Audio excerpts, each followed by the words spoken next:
Saludos, Ángel Lalo. Hola, Irmis. Sucre, Luzbel, Graves. Saludos también. Tera Almaguer, muy buena tarde. Estimado Simitrio. Beatriz Bojorques, saludos.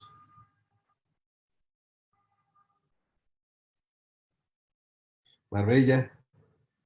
¿Cómo estás, Marbella? Lucas Sam. Loris. Marta Jarrillo. Sí, mejor paso lista de una vez, porque si no, luego al final ya no me da tiempo o se me pierden los comentarios.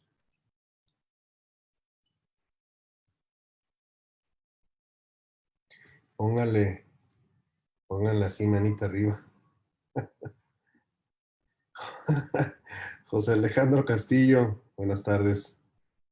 Mondragón Huerta, saludos. Alejandro Rojas, ¿cómo estás, Alejandro? Qué gusto verte.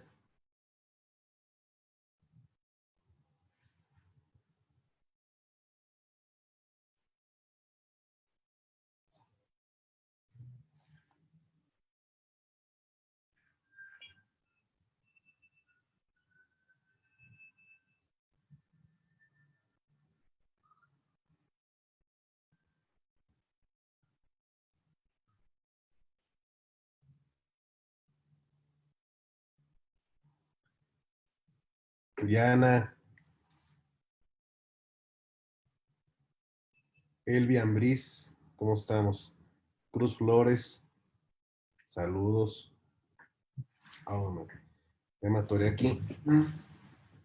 Pero bueno, aquí andamos, ¿eh? Ya nada más esperando que den la una para iniciar. Araceli, ¿cómo estás?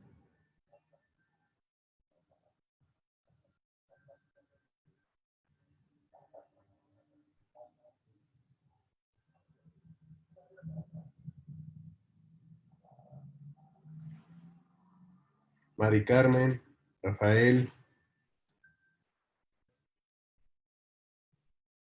Alejandra.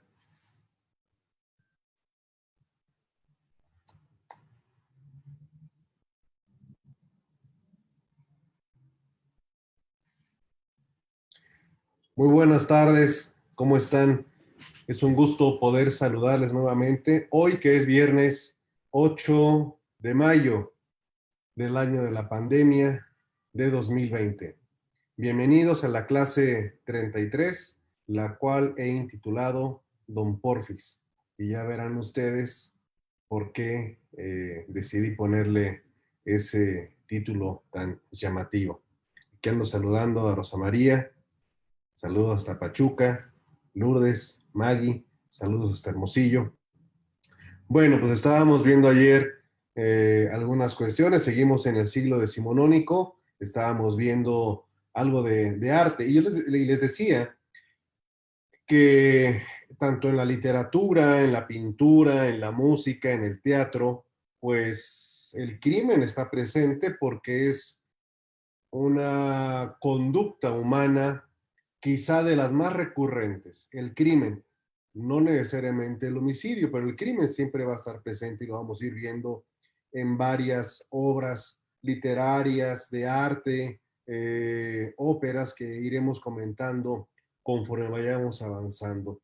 Quiero sugerirles, porque se me pasó, la ópera de Rigoletto. La ópera de Rigoletto la voy a postear en los links que espero les estén siendo de utilidad. Prometo ir poniendo más artículos, más documentos que les puedan a ustedes ayudar para que si han estado interesadas, interesados, seguir investigando por su cuenta los temas que aquí pues estamos tocando de manera muy general. Bueno, pues como ustedes ven en esta obra que se llama Homicidio en Casa, pues es evidente que hay rastros de sangre que indican que la víctima pues venía de ese lugar pues pidiendo, clamando ayuda, recargándose hasta que llega a su destino fatal. La pintura es estremecedora, el cuadro es extraordinario en cuanto a lo que tiene que ver con la luz, no en cuanto al tema, aclaro, sino que la luz, la profundidad, el impresionismo de la misma obra, las actitudes de los rostros por parte de quienes se preocupan, de quienes indagan, de quienes observan con interés, todo esto que envuelve siempre a un desafortunado tártago luctuoso. Bueno, esta es extraordinaria, porque miren ustedes, estamos aquí ante lo que vendría a ser una necropsia y el título es insuperable. Es una mujer que ha perdido la vida y es un médico quien con extrañeza advierte que a pesar de ser mujer tenía corazón. Bueno, ¿quién no recuerda o quién no identifica esta magistral pintura de Edvard Munch? Edvard Munch, pues un genio también en lo que tiene que ver con la pintura. Y además,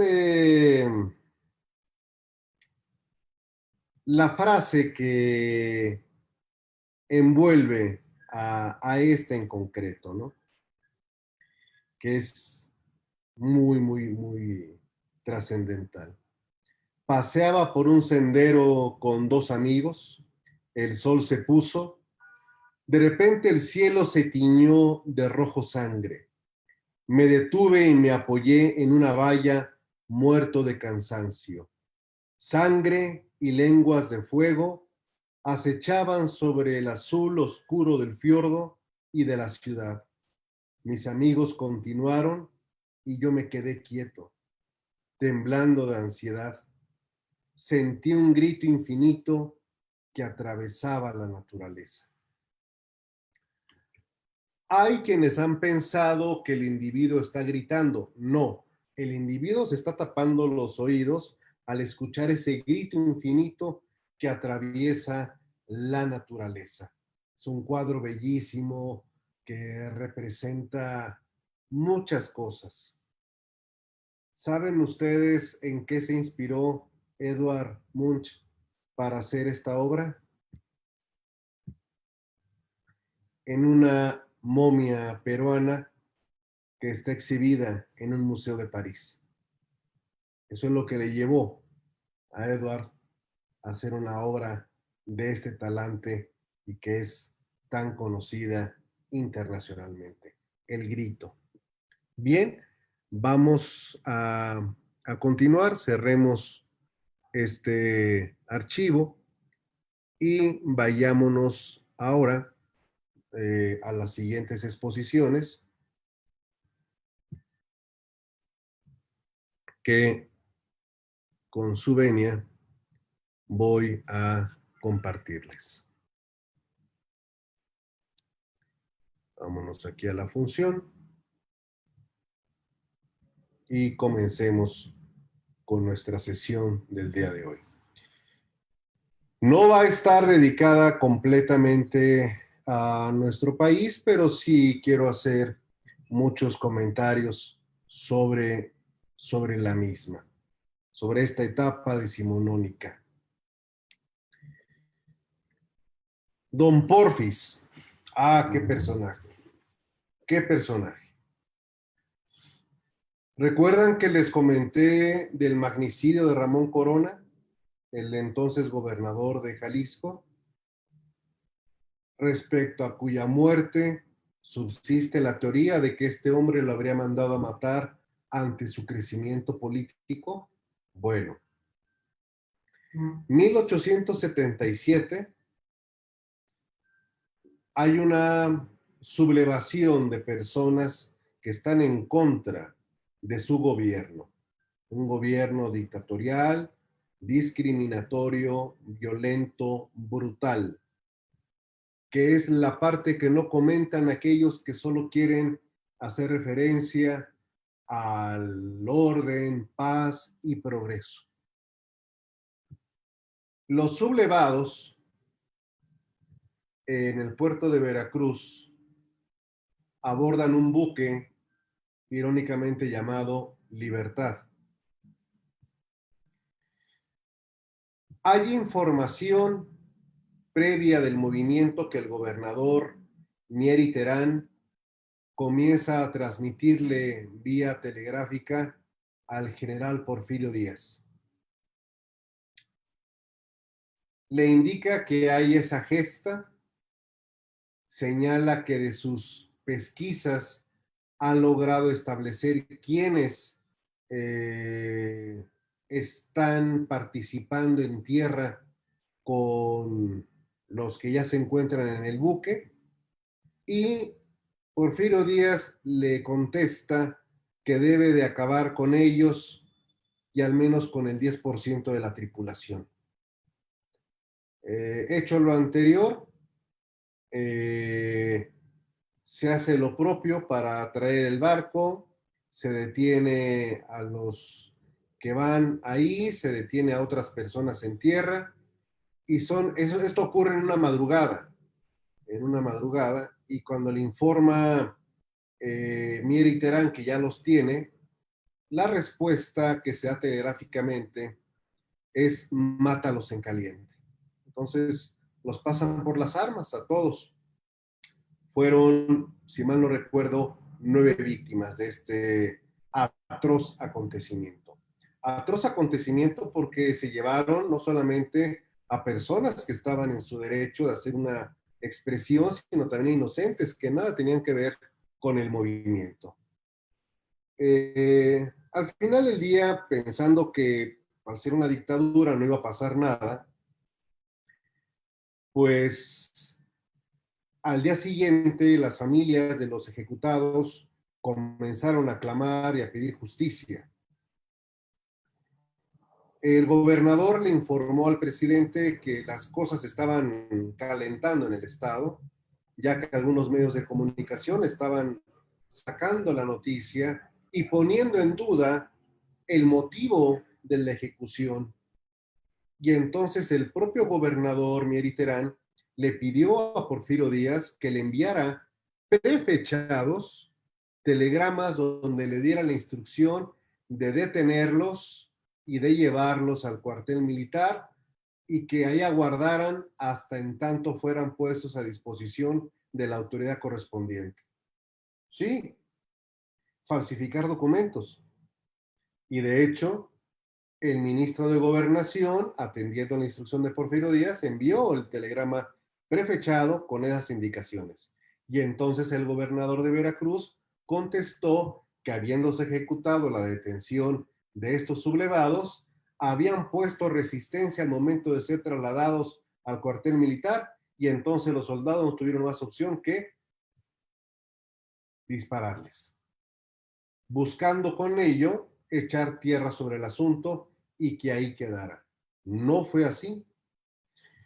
Las inconsistencias para tratar de ocultar esta matanza a mansalva fueron creciendo al grado de que el promotor fiscal adscrito a la Suprema Corte de Justicia de la Nación le pidió y excitó al Pleno para que designara a un funcionario a que investigara los hechos correspondientes. Y en esas condiciones, el Pleno de la entonces Corte comisionó al juez de distrito en Jalapa para que se constituyera en el puerto a recabar y a realizar toda una investigación sobre este particular. El gobernador inmediatamente reclamó la intromisión del Poder Judicial Federal ante un hecho que era estrictamente competencia de la instrucción militar. Pero la Corte le dijo, ante el argumento y reclamo de que carecían de fundamento para actuar, la Corte dijo que tenían el artículo 17 de la Constitución en el que se establecía que los tribunales deberían estar expeditos para administrar justicia. Ese fue el fundamento que utilizó la Corte para la designación de esta comisión a cargo del juez federal comentado, quien comenzó a recabar entrevistas, comenzó a recabar información, documentos relacionados con esta masacre. El propio Congreso de la Unión le pidió al juez de distrito que le mandara todo absolutamente lo que estaba investigando. El asunto ya estaba fuera de control aparentemente. Pero cuando un Congreso entra en una investigación, olvídense de que haya justicia. Los congresos están integrados por legas y legos que se guían por criterios políticos y al carecer de luces intelectuales, sacrifican la justicia en pos de sus propias carreras.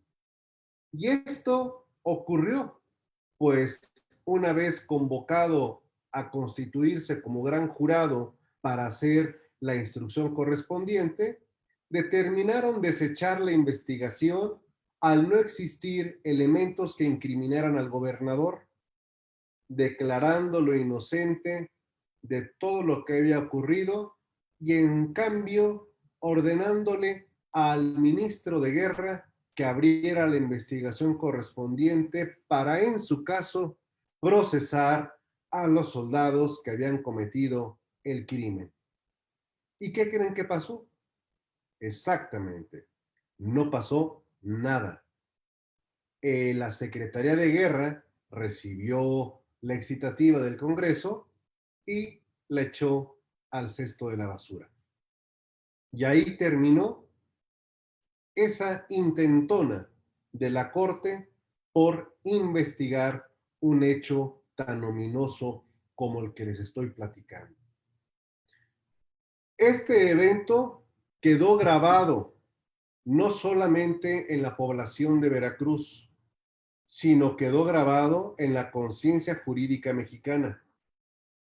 Por esa razón, sin ánimo de adelantarme al tema que vamos a tratar en su momento, en la Constitución del 17 y concretamente en el artículo 97 de la Carta Federal, por primera vez se estableció la facultad de la Corte para designar una comisión a efecto de investigar hechos donde se violaran derechos o, en ese caso, garantías individuales.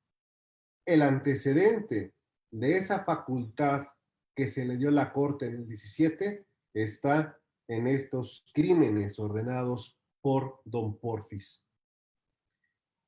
Esa facultad de la investigación que generó una contradicción constitucional es la que posteriormente va a servir para que ahí se incruste la hoy existente figura del Consejo de la Judicatura Federal.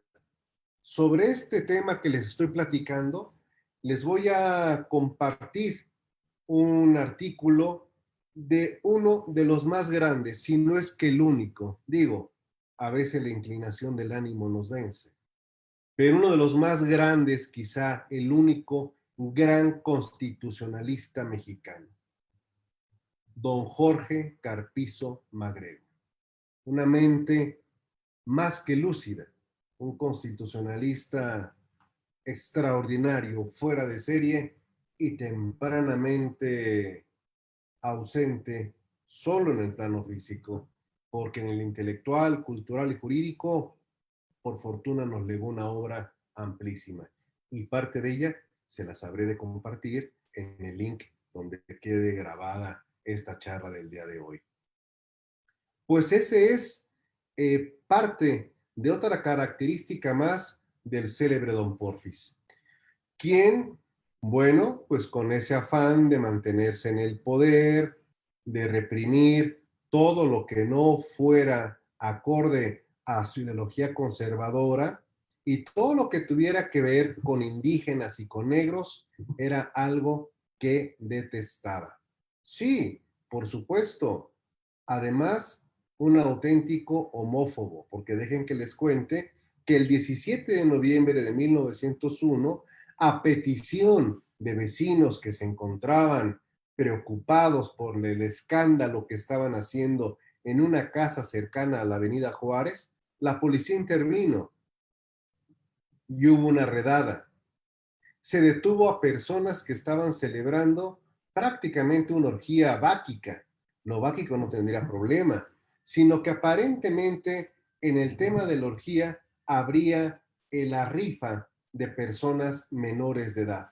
Pero no fue en tanto así un hecho como para que se les consignara ante la autoridad correspondiente.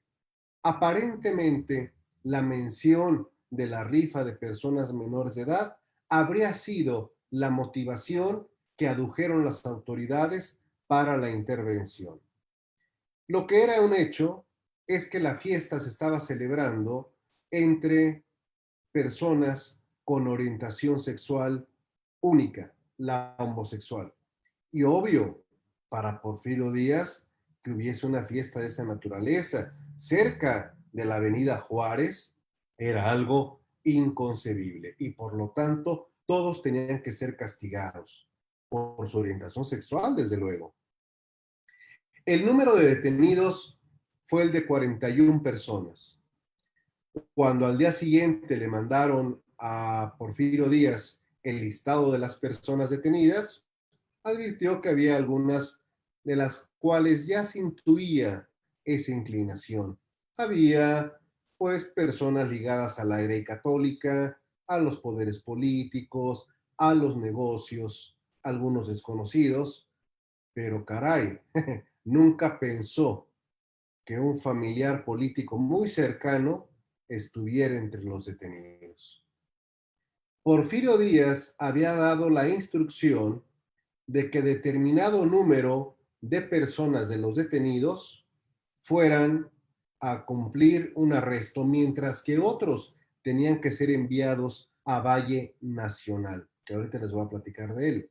Pero cuando encontró a este cercano, ordenó que fuera eliminado de la lista y puesto en libertad.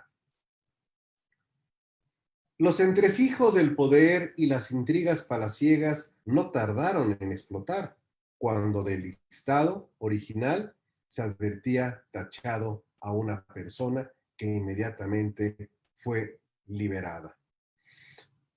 La detención de los 41 causó un gran escándalo por el número, por la causa y por los nombres asociados.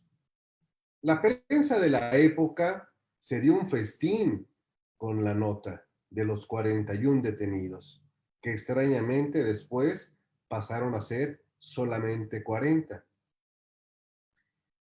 En los corridillos políticos de la Avenida Juárez y de los círculos del poder, en las cafeterías, en los restaurantes, de los asidos a ese tipo de comentarios, en sorna se hacían la broma entre ellos diciendo, ¿qué se me hace que tú eres el número 41? Entonces, todos evadían ser los portadores de ese número. Esta conseja, que después bajó a lo popular, se hizo tan extensiva que con el paso del tiempo se fue transformando. El número 41 quedó asociado a una identidad sexual o a una orientación sexual determinada. Pero la expansión de un rumor llegó al grado que quizá 20, 30 años después de acontecido el evento, las personas que llegaban a cumplir esa edad de los 41 años eran motivo de mofa, pero al desconocerse el origen que asociaba este número al incidente ocurrido el 17 de noviembre, se creó la especie de que algunos varones, cuando cumplen los 41 años de edad, dan el giro definitivo en su vida para tomar la orientación sexual con la que siempre habían nacido. Bueno, hoy en día, en algunas regiones de México, hay personas que al llegar a esa edad dicen, voy a cumplir 40 bis. Bien, pues esto es parte de lo que sucedía en el México de Don Porfis. Un México clasista, un México discriminador a lo más. Cuando les hablé de Valle Nacional y les dije que voy a hacer una referencia sobre ese particular, es porque Valle Nacional era la Siberia mexicana, era un campo de exterminio. Y no estoy exagerando cuando utilizo estas palabras, porque los negros, los indígenas, eran llevados a Valle Nacional incluso para ser vendidos como esclavos. Sí, sí, señoras y señores. En el régimen porfirista, la esclavitud estaba permitida y era motivo de negocio por parte del ejército de aquel tiempo. Y les voy a compartir un libro que se llama México Bárbaro, para que ustedes con sus propios ojitos lean esta investigación que narra a detalle el horror de lo que era Valle Nacional, un lugar en Oaxaca donde este personaje ordenaba enviar a los detenidos que eran sus adversarios políticos. Y en ese lugar, con trabajos forzados, la mayoría perdía la vida por las condiciones climáticas de ese lugar.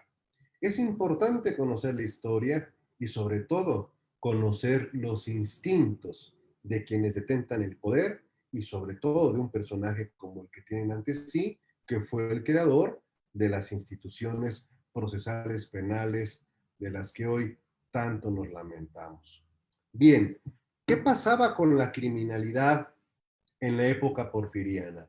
Ya lo hemos dicho, no era menor. Al contrario, la incidencia delictiva era una constante hacia el incremento. Simple y sencillamente porque las causas que provocaban la incidencia criminal jamás fueron consideradas, ni atendidas, ni remediadas.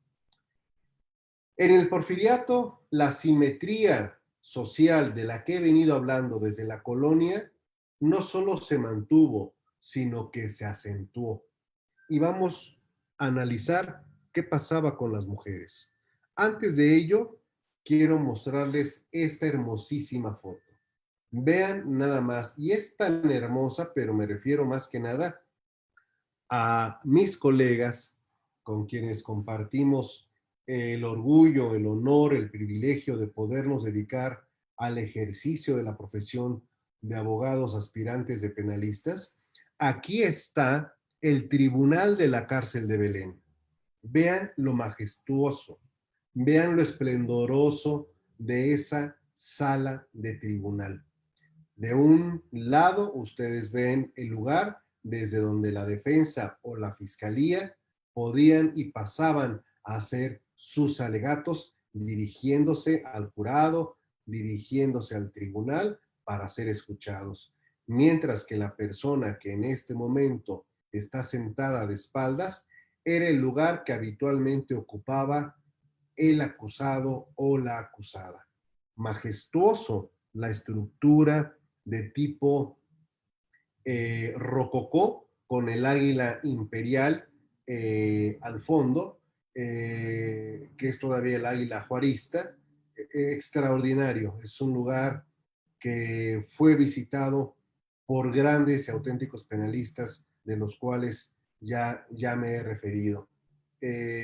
Por ejemplo, ya que estamos en esto de la nostalgia en el baúl del recuerdo, miren,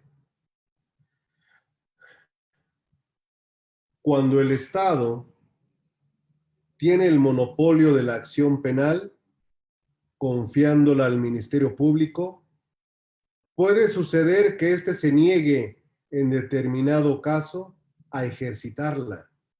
No obstante la presencia de los presupuestos generales de la acción, delito y delincuente, y a pesar de que se hayan satisfecho las condiciones de procedibilidad cuando son necesarias, o en caso contrario, que se niega a cumplir su misión a pesar de haberse denunciado un delito perseguible de oficio y existir méritos bastantes para proceder. ¿Qué hacer en semejante caso? Todo monopolio conduce al abuso y precisa por lo mismo controlarlo. Tratándose de monopolios particulares, el Estado interviene y los desbarata, pero tratándose del monopolio de la acción penal en manos del propio Estado, quien por medio del órgano correspondiente se niega a actuar escudado en su omnipotencia, ¿cómo proceder? ¿Cómo contrarrestar el abuso del Ministerio Público que no quiere intentar la acción puesta en sus manos, fundado precisamente en que es el único capacitado para ejercitarla? Le diríamos al órgano del Estado que se encuentre en un error o que está cometiendo una arbitrariedad, que el poder jurídico de excitar y promover la decisión del órgano jurisdiccional sobre una determinada relación de derecho penal es un derecho autónomo, pero no potestativo, y que de acuerdo con el principio de la legalidad que gobierna al ejercicio de la acción penal, debe actuar siempre que se den los presupuestos generales de aquella, se satisfagan sus condiciones de procedibilidad y se venzan los obstáculos procesales. Así le diríamos con toda justificación al agente del Ministerio Público arbitrario, pero encogiéndose de hombros, no contestaría que él, funcionario responsable, sabe lo que hace y se niega a proceder. ¿Le sonará contemporáneo esto a alguno de ustedes? Este libro fue escrito por don Carlos Franco Sodi en 1940. Para que vean, nada más. Y déjenme les leo otro, espérenme tantito, ya que andamos encarrerados. El procedimiento seguido en los interrogatorios lleva en sí grandes peligros de error para los jurados, porque se desenvuelve teniendo por base las constancias del proceso y la acusación del Ministerio Público. Y porque es un asalto de dialéctica que, como dice Giuriati, todo su aparato revela una finísima y meditada conjunción de elementos que sirven para suscitar en el ánimo el sentimiento de que la autoridad ha cumplido la parte principal, que el reo ha sido encontrado, que solo se trata de una rectificación, de una fórmula.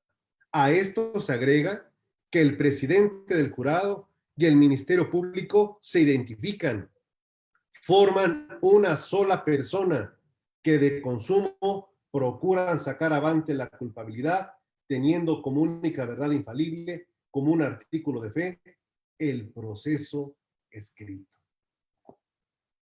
¿Alguna diferencia con lo que ocurre hoy?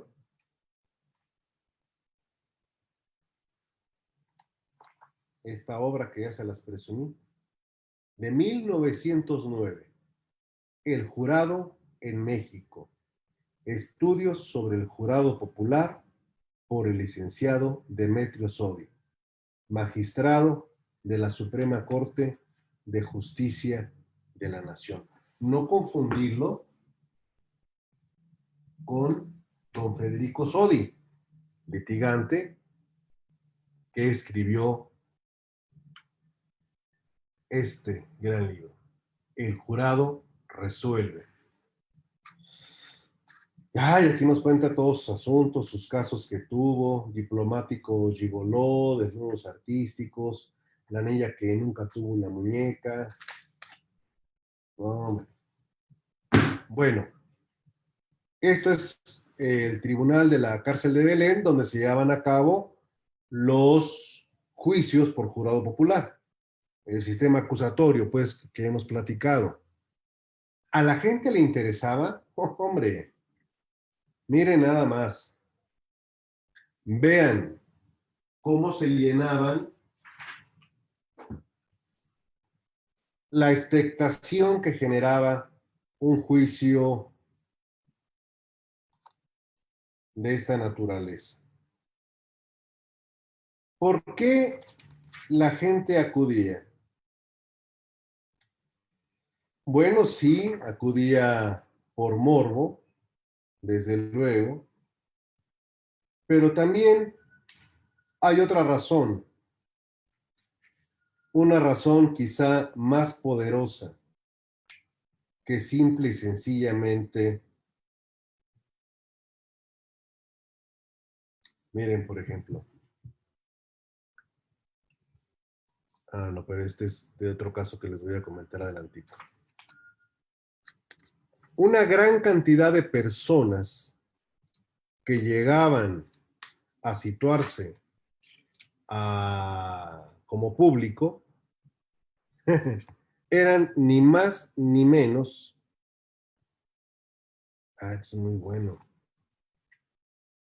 eran ni más ni menos que criminales. Sí, delincuentes que iban a aprender de la retórica del abogado, de la retórica del fiscal, para saber cómo defenderse en caso de que volvieran a ser detenidos. Sí, sí, sí, sí, sí, sí. Eh, Vean esto. Cuando se tomó en México el sistema del vertillonaje, la ficha signalética, porque antes no había, durante el porfiriato tardío, se creía que el crimen, como cualquier otra patología, dejaba marcas en los cuerpos. De ahí que la identificación de los criminales se basara en dichas marcas, como si fuera la marca de la bestia, ¿no? En los juicios, los jueces usaban la ficha de identificación de los sospechosos, llamada ficha signalética, para conocer sus delitos previos. Las cicatrices registradas en la ficha demostraban la predisposición del sospechoso para meterse en broncas y causaban un efecto decisivo en el jurado. Dice don Demetrio Sodi, el del libro que acá le leí. El acusado afirma que no tiene cicatrices. Se le contesta que un testigo imparcial, un médico, ha dicho lo contrario y que debemos tener más fe en la ciencia que en un dicho interesado como el suyo, por más que no diga la verdad al defenderse. Si insiste en negar, se le ordena que muestre al jurado la región en la que debe estar la huella de la lesión. Y como la ficha signalética está siempre exacta, se evidencia la falsedad de la declaración y el jurado se convence no de que la cicatriz existe, sino de que el acusado cometió el delito por el que se le juzga. Ándele, ¿eh? Juzgado por cicatrices. Esa era la justicia. ¿Qué diferencia había entre este sistema de valoración de la prueba y las ordalías de las que hemos platicado aquí, de Hammurabi, del derecho germánico, del caminar sobre piedras ardientes? ¿Se acuerdan? Que para saber si una persona había cometido un robo debía de caminar sobre brasas de carbón ardiendo o sobre piedras al rojo vivo y después revisar si a los 3 días tenía o no cicatrices y eso determinaba su responsabilidad en el hecho. Ahí lo están viendo, ¿eh? Porfiriato tardío.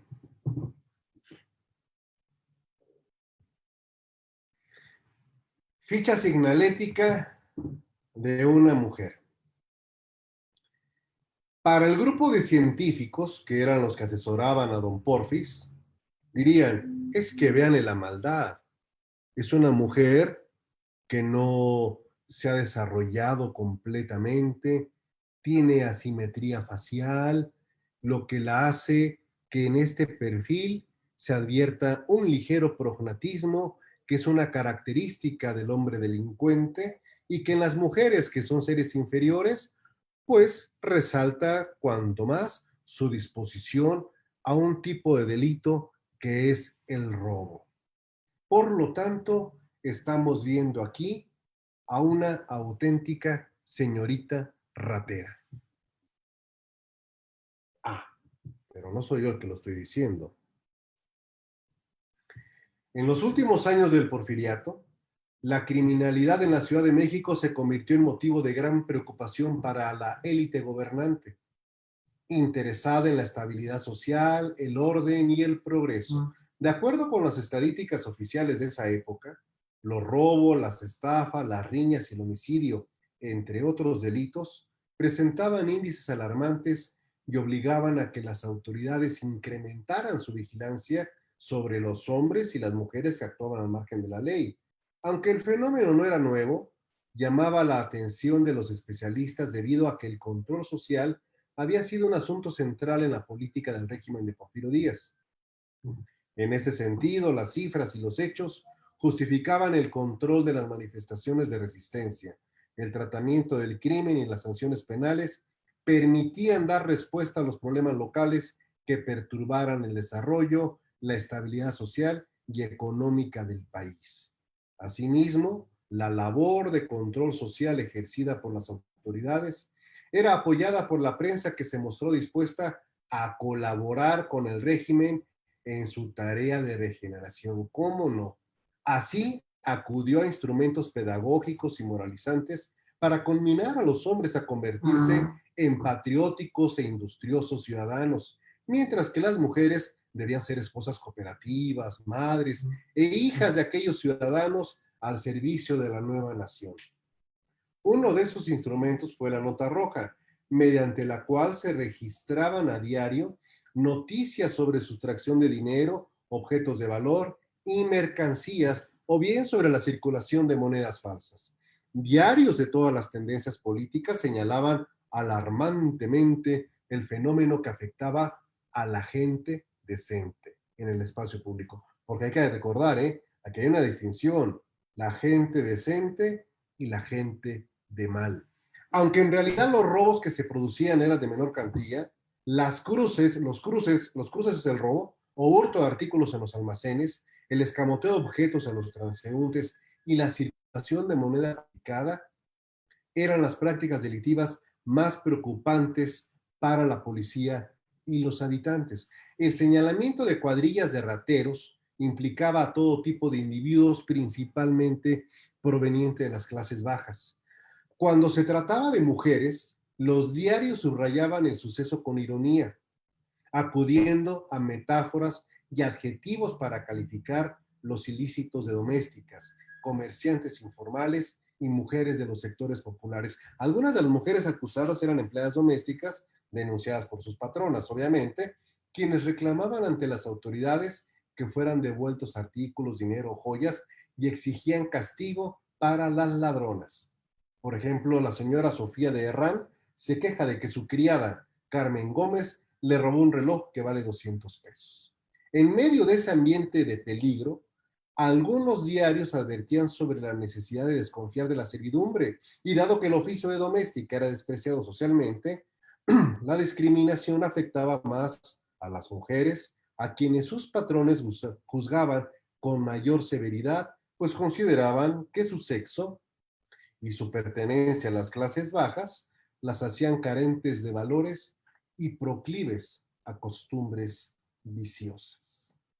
Asimismo, se mencionaban los hurtos en tiendas de ropa y zapaterías, comúnmente denominados cruces. Las cruzadoras eran señaladas por algunos periódicos como diferentes, extrañas, y transgresoras. Los discursos de los órganos de difusión de la policía o de diarios como el Universal, el Imparcial, presentaban sus notas de manera similar, insinuando que estos actos constituían una afrenta a los atributos que deben acompañar al sexo femenino, como la fragilidad, la resignación o la pasividad, y que eran un atentado al modelo de familia.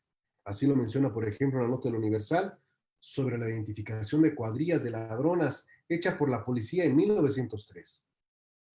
De acuerdo con la información, se trataba de señoritas rateras que llevaban a cabo escamoteos en las tiendas de ropa del centro de la capital, lo que hoy conocemos como farderas.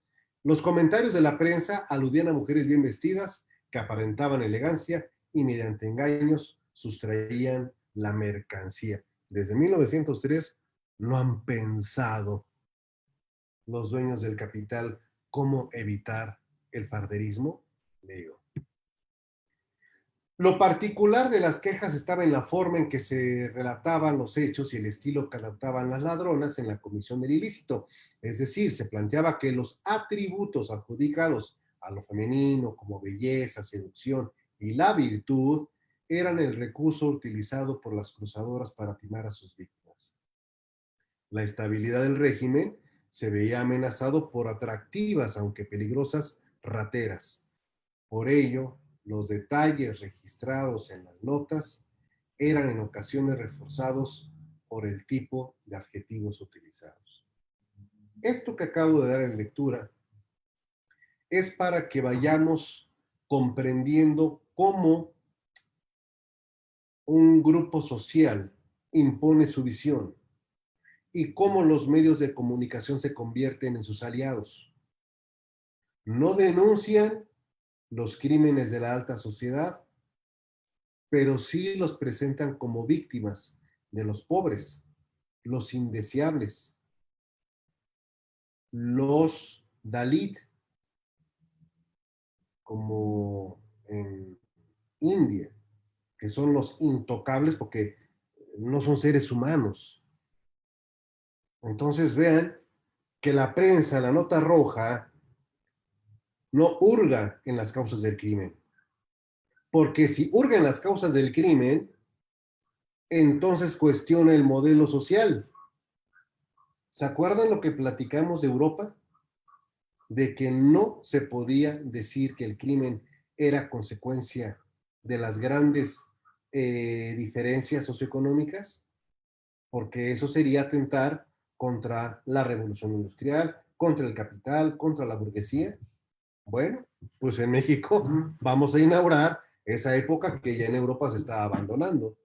Y aquí el positivismo científico y los científicos pues van a abonar para una discriminación y una distinción criminalizante de las clases vulnerables.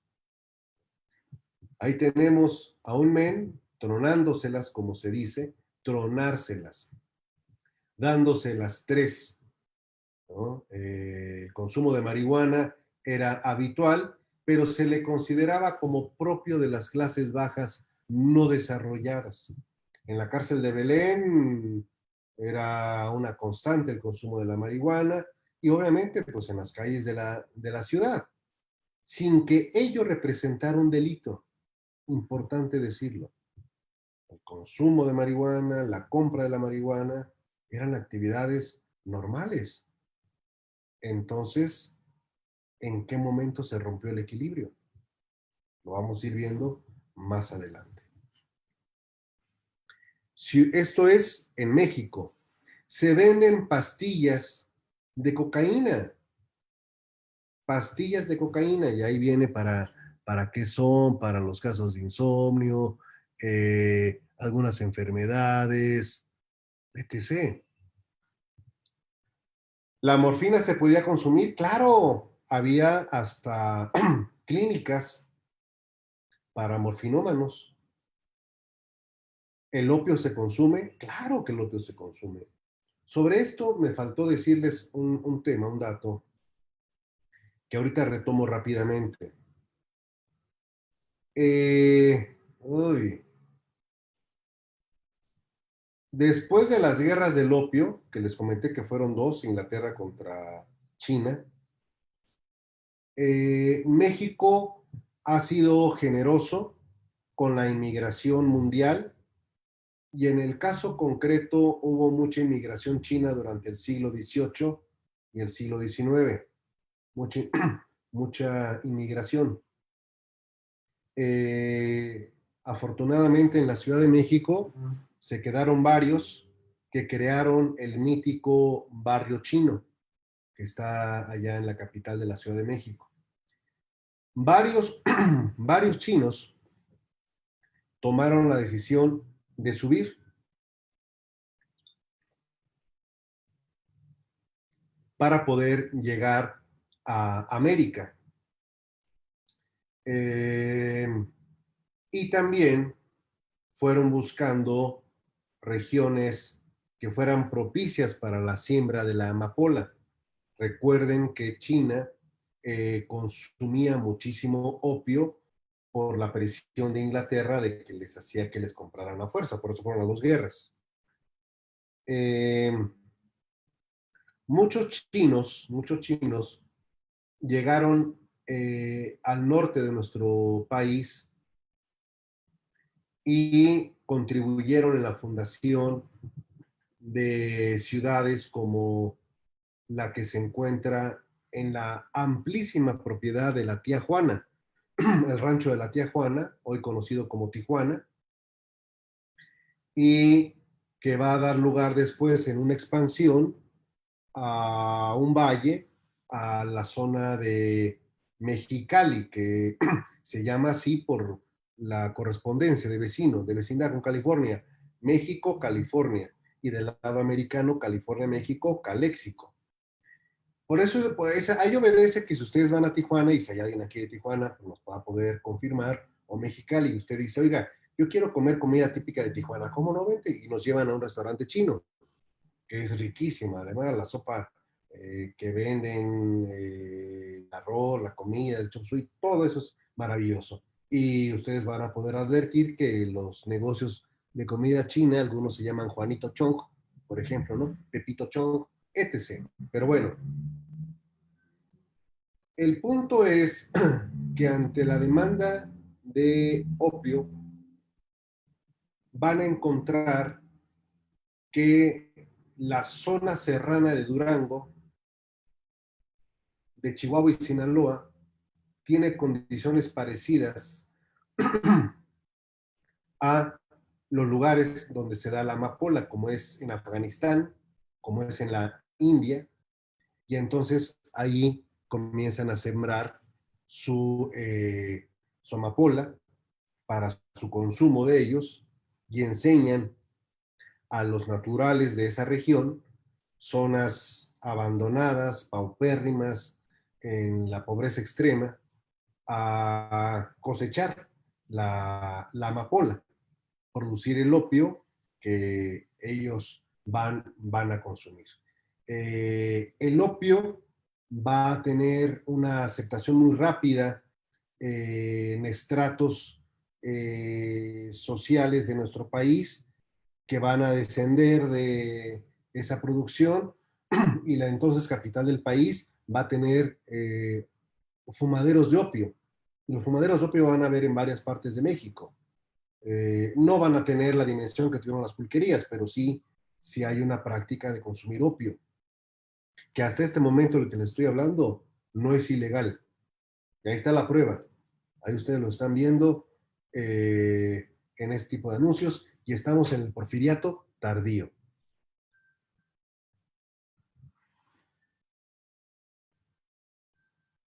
Eh, bueno, no, bueno, de una vez lo cuento, pero va a haber varias partes que tengo que contarles de este caso que es extraordinario. Eh, hubo un,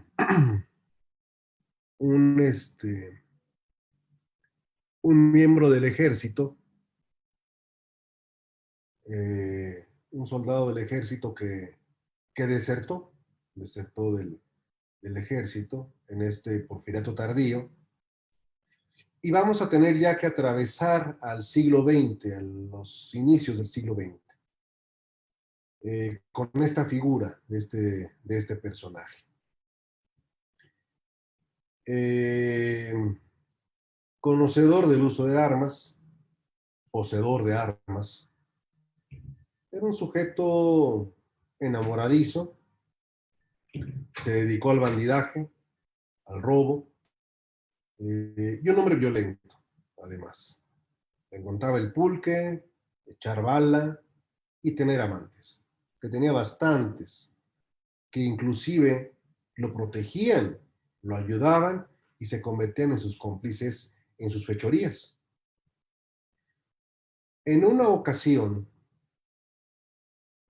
saliendo de una pulquería, estaba escandalizando. Se había hecho de una bravuconada y estaba lanzando balandronadas hacia otros parroquianos, lo que le llamó la atención de los gendarmes, que era el nombre con el que se identificaba a los encargados de preservar el orden en las zonas de mayores riñas que se daban en la capital. Lo detuvieron los gendarmes lo detienen por estar alterando el orden público. Y este señor le dice, ok, sí, sí, me voy con ustedes, no hay problema. Pero le dice a una de sus amantes, le dice, oye, tráeme mi gabán, ya sabes cuál. Y le decía a los gendarmes, es que espérenme porque sé que voy a pasar una noche con frío, entonces dejen que me traiga mi gabán. Los gendarmes dijeron, está bien, pues está aquí al lado, ahorita llegan. Le traen el gabán, pero debajo del gabán va la 45. Le entrega el gabán, toma el arma, pum, pum, y mata a los dos gendarmes que pretenden hacer la detención. ¿Qué hizo este personaje después de matarlos? Regresó a la pulquería a seguir tomando con su cómplice. No fue detenido, pero su fama comenzó a extenderse por lo cruel y por su impunidad. De él les seguiré platicando el día de mañana a la 1 de la tarde. Mañana sabadito, 1 de la tarde. Quédense en casa, no salgan. Está el pico de lo más fuerte. Por favor, quédense en casa. No salgan. Si tuviesen la impostergable necesidad de hacerlo, cúbranse lo más que puedan, cuídense, sana distancia, tripliquen la distancia, pero no salgan. Hagan ese esfuerzo, por favor. Todos se los vamos a agradecer porque todos queremos volvernos a ver frente a frente, no solo en una pantalla, sino en algunas semanas o meses, darnos un abrazo, pero de veras. Saludos a Laura, a Giancarlo, Alfredo Díaz Melo, Heriberto Caravantes, Martín Reyes, Aníbal, Luis Medina. Voy a comprarme una manita para más rápido. ¿Sí? Luis, Vilma, Maribel, Gloria, su yerno, anda, estaba ahí. Sí, era su yerno, Gloria, exactamente. Era el yerno. Era el yerno de Porfirio Díaz, el personaje. Lourdes Vázquez, Mayra Kings, ¿cómo estás? Juanita Bonilla, Rosa María Andrade, México Bárbaro, claro, buenísimo libro. Guillermo Mojica, tarde pero presente. Héctor Martínez, Heriberto, Ana Sánchez, sí, es cierto. Eloísa, Juan Antonio, Sergio. Bueno, ahorita les contesto. Las preguntas que más se las contesto ahorita. Shavenka, Shevchenka, perdóname. Shevchenka y Laura, a todos. Y un abrazote a todos. Cuídense mucho, pórtense bien y quédense en casa. Nos vemos.